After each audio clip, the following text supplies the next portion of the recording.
Evangelio de hoy jueves 19 de diciembre del 2024. Lectura del Santo Evangelio según San Lucas capítulo 1, versículos 5 al 25. En los días de Herodes, rey de Judea, había un sacerdote de nombre Zacarías. Del turno de Abías, casado con una descendiente de Aarón, cuyo nombre era Isabel. Los dos eran justos ante Dios, y caminaban sin falta según los mandamientos y leyes del Señor. No tenían hijos, porque Isabel era estéril. Y los dos eran de edad avanzada. Una vez que Zacarías oficiaba delante de Dios con el grupo de su turno, según la costumbre de los sacerdotes, le tocó en suerte el entrar en el santuario del Señor a ofrecer el incienso. La muchedumbre del pueblo estaba fuera rezando durante la ofrenda del incienso. Y se le apareció el ángel del Señor, de pie a la derecha del altar del incienso. Al verlo, Zacarías se sobresaltó y quedó sobrecogido de temor. Pero el ángel le dijo: No temas, Zacarías, porque tu ruego ha sido escuchado. Tu mujer Isabel te dará un hijo, y le pondrás por nombre Juan. Te llenarás de alegría y gozo, y muchos se alegrarán de su nacimiento. Pues será grande a los ojos del Señor, no beberá vino ni licor. Estará lleno del Espíritu Santo ya en el vientre materno. Y convertirá muchos hijos de Israel al Señor, su Dios. Irá delante del Señor, con el espíritu y poder de Elías, para convertir los corazones de los padres hacia los hijos, y a los desobedientes, a la sensatez de los justos, para preparar al Señor un pueblo bien dispuesto. Zacarías replicó al ángel: ¿Cómo estaré seguro de eso? Porque yo soy viejo, y mi mujer es de edad avanzada. Respondiendo el ángel, le dijo: Yo soy Gabriel, que sirvo en presencia de Dios. He sido enviado para hablarte y comunicarte esta buena noticia. Pero te quedarás mudo, sin poder hablar, hasta el día en que esto suceda. Porque no has dado fe a mis palabras, que se cumplirán en su momento oportuno. El pueblo, que estaba aguardando a Zacarías, se sorprendía de que tardase tanto en el santuario. Al salir no podía hablarles. Y ellos comprendieron que había tenido una visión en el santuario. Él les hablaba por señas, porque seguía mudo. Al cumplirse los días de su servicio en el templo, volvió a casa. Días después concibió Isabel, su mujer. Y estuvo sin salir de casa 5 meses, diciendo: Esto es lo que ha hecho por mí el Señor, cuando se ha fijado en mí para quitar mi oprobio ante la gente. Palabra del Señor. Gloria a ti, Señor Jesús. El Evangelio de San Mateo nos presenta las bienaventuranzas. Un conjunto de enseñanzas de Jesús que nos invitan a una reflexión profunda sobre el sentido de la vida cristiana y la actitud que debemos tener frente a las dificultades, a los sufrimientos y a las bendiciones que nos da Dios. Este pasaje es conocido por ser uno de los discursos más profundos y significativos de Jesús. Es un llamado a la conversión, a la renovación interior y a una vida que se distingue por la humildad, la misericordia, la paz y la justicia. La primera bienaventuranza: bienaventurados los pobres en espíritu, porque de ellos es el reino de los cielos. Nos desafiaba a una comprensión más profunda de lo que significa ser pobre. Jesús no habla de la pobreza material, sino de una pobreza espiritual. Una humildad interior, un vaciamiento del ego que nos permite depender de Dios y reconocer nuestra fragilidad. El pobre en espíritu es aquel que sabe que no tiene nada por sí mismo, sino que todo lo recibe de Dios. Este tipo de pobreza nos libera de la esclavitud del egoísmo y de la autosuficiencia, y nos permite vivir en una relación más profunda y auténtica con Dios y con los demás. En el mundo actual, la búsqueda del poder, la riqueza y el reconocimiento parecen ser lo más importante para muchos. Sin embargo, Jesús nos recuerda que la verdadera riqueza es la que proviene de Dios. Y que aquellos que reconocen su pobreza espiritual están más cerca del reino de los cielos. El reino de los cielos no es un lugar distante, sino una realidad que se hace presente en los corazones humildes que buscan la voluntad de Dios. La pobreza espiritual es una apertura a la gracia divina. Es un corazón dispuesto a recibir todo lo que Dios tiene para darnos. Los pobres en espíritu son aquellos que se entregan completamente a Dios, sabiendo que es Él quien llena sus vidas de sentido y propósito. La segunda bienaventuranza, bienaventurados los que lloran, porque ellos serán consolados. También es un mensaje de esperanza en medio del sufrimiento. Llorar es una experiencia humana que todos conocemos. El dolor, la pérdida, la tristeza son parte de nuestra existencia. Sin embargo, Jesús nos asegura que el llanto no es el final de la historia. La consolación de Dios es mucho más grande que el dolor que experimentamos. Él no nos deja en nuestro sufrimiento, sino que se acerca a nosotros en nuestros momentos de dolor. En la cruz, Jesús se identificó plenamente con nuestra condición humana y con nuestras lágrimas. Él sabe lo que es sufrir.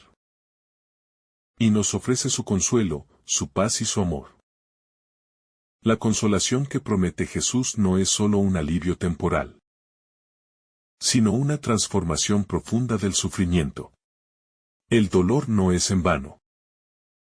Cuando se ofrece a Dios, a través de nuestro sufrimiento, podemos experimentar una cercanía más profunda con el corazón de Dios, quien nos acompaña en cada momento de dolor. Además, el sufrimiento también nos capacita para ser más sensibles y compasivos con los demás. Cuando experimentamos el dolor, podemos aprender a acompañar a otros en su sufrimiento, a ofrecerles una palabra de aliento y un abrazo lleno de esperanza. La tercera bienaventuranza, bienaventurados los mansos, porque ellos heredarán la tierra. Nos invita a reflexionar sobre la importancia de la humildad y la mansedumbre.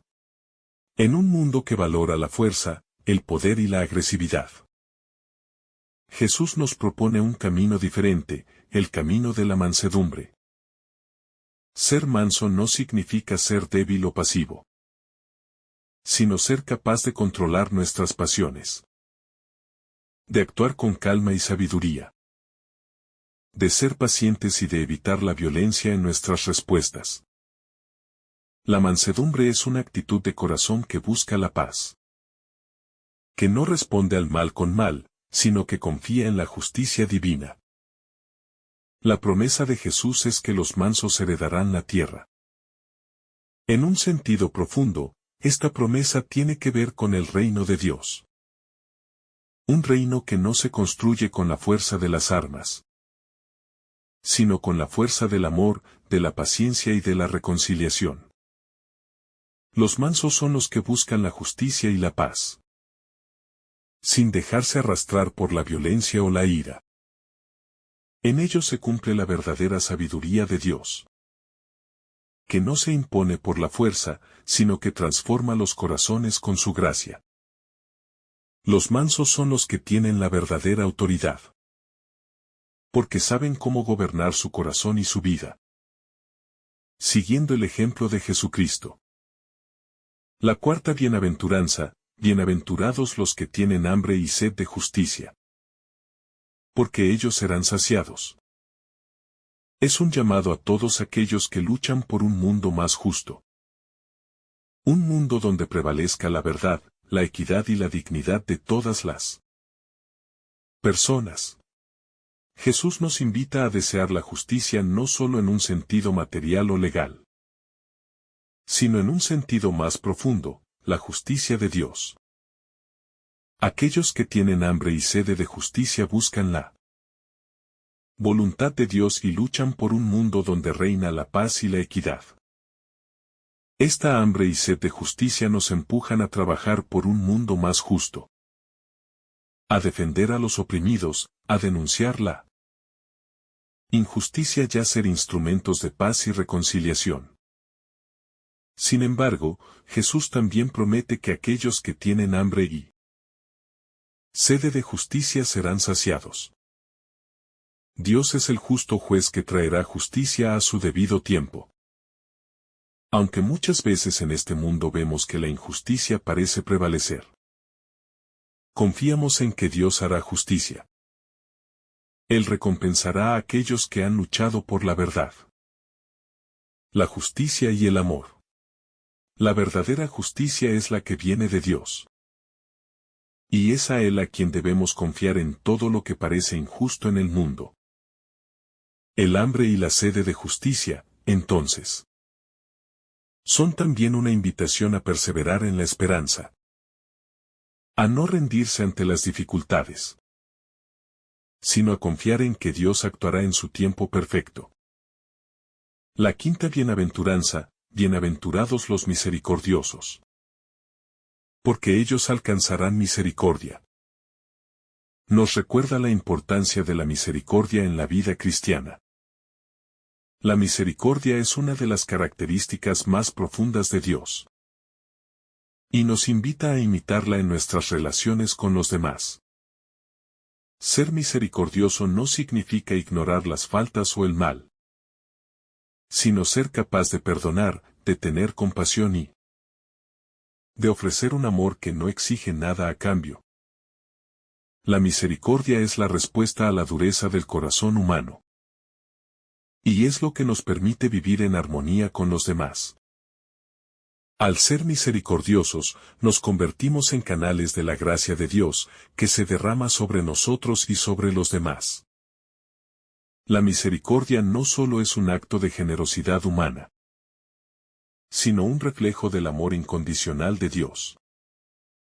Cuando somos misericordiosos, no solo ofrecemos perdón y compasión, sino que también recibimos la misericordia de Dios, que nos perdona y nos levanta cuando caemos. La misericordia es la clave para una vida de paz y reconciliación, porque nos permite sanar las heridas del pasado y construir relaciones más profundas y auténticas. La sexta bienaventuranza, bienaventurados los limpios de corazón, porque ellos verán a Dios, nos invita a reflexionar sobre la pureza interior. Jesús nos llama a ser limpio no solo en nuestras acciones, sino también en nuestros pensamientos y deseos. La pureza de corazón es un don de Dios que nos permite ver la realidad tal como es, sin las distorsiones del egoísmo, la codicia o el pecado. Es una pureza que nace de una vida de oración y de cercanía con Dios, que nos permite ver su presencia en todas las cosas. Cuando somos limpios de corazón, nuestras motivaciones se alinean con la voluntad de Dios. La pureza de corazón no solo nos permite ver a Dios en el futuro, sino también en el presente, en nuestra vida diaria, en las personas que encontramos y en las situaciones que vivimos. Ver a Dios no es solo una experiencia futura, sino una gracia presente para aquellos que buscan vivir en rectitud y honestidad. La pureza de corazón es el camino hacia una comunión más profunda con Dios, y nos permite experimentar su amor de una manera más clara y transformadora. La séptima bienaventuranza, bienaventurados los pacificadores, porque ellos serán llamados hijos de Dios, nos lleva a reflexionar sobre la paz en un mundo lleno de conflictos. Los pacificadores no son simplemente aquellos que buscan la ausencia de guerra o violencia, sino aquellos que, con su presencia y acciones, buscan sanar heridas, construir puentes entre las personas y restaurar las relaciones rotas. Ser pacificador implica ser un agente de reconciliación, dispuesto a tender la mano en situaciones de división, a buscar el entendimiento en medio del desacuerdo y a promover la unidad sin ceder ante el deseo de imponer nuestras propias ideas.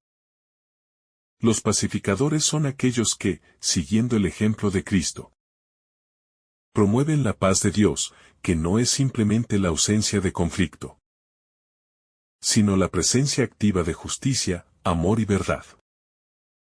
Ser pacificador también significa abrazar la humildad. La paz no puede ser impuesta por la fuerza, sino que surge de corazones humildes dispuestos a ceder y comprender.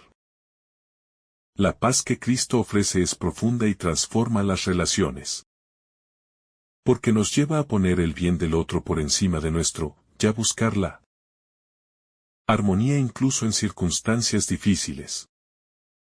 Los pacificadores, por tanto, son los instrumentos de la paz que Dios quiere traer al mundo. Y son llamados hijos de Dios porque reflejan la naturaleza misma de Dios, quien es el Dios de la paz. La octava bienaventuranza, bienaventurados los que padecen persecución por causa de la justicia, porque de ellos es el reino de los cielos. Nos recuerda que el camino de los cristianos no siempre es fácil. Seguir a Cristo implica a menudo enfrentar rechazo, sufrimiento y persecución, especialmente cuando defendemos la verdad y la justicia en un mundo que muchas veces va en dirección contraria. Jesús nos asegura que el reino de los cielos es para aquellos que, a pesar de la persecución, se mantienen firmes en su fe y en sus convicciones. La persecución, aunque dolorosa, es una forma de identificación con Cristo, quien también sufrió injustamente por amor a la humanidad. La persecución por causa de la justicia no es solo una prueba externa, sino también una oportunidad para purificar nuestra fe, para crecer en nuestra confianza en Dios, y para fortalecer nuestra esperanza en su reino. Al ser perseguidos por causa de la justicia, nos unimos a Cristo en su sufrimiento, y nos convertimos en testigos del Evangelio. En medio de la persecución, debemos recordar que no estamos solos. Dios está con nosotros y nos promete que el reino de los cielos será nuestra recompensa. La persecución, entonces, no es una derrota, sino una señal de que estamos caminando en el camino de la verdad y la justicia. Que el Señor te bendiga abundantemente en este día. En el nombre del Padre, del Hijo, y del Espíritu Santo. Amén. Si esta reflexión te ha gustado, recuerda dar like, dejarnos tu intención en los comentarios y activar la campana de notificaciones, para que todos los días recibas estos mensajes. Te saluda tu hermano Francis deseándote un día lleno de bendiciones.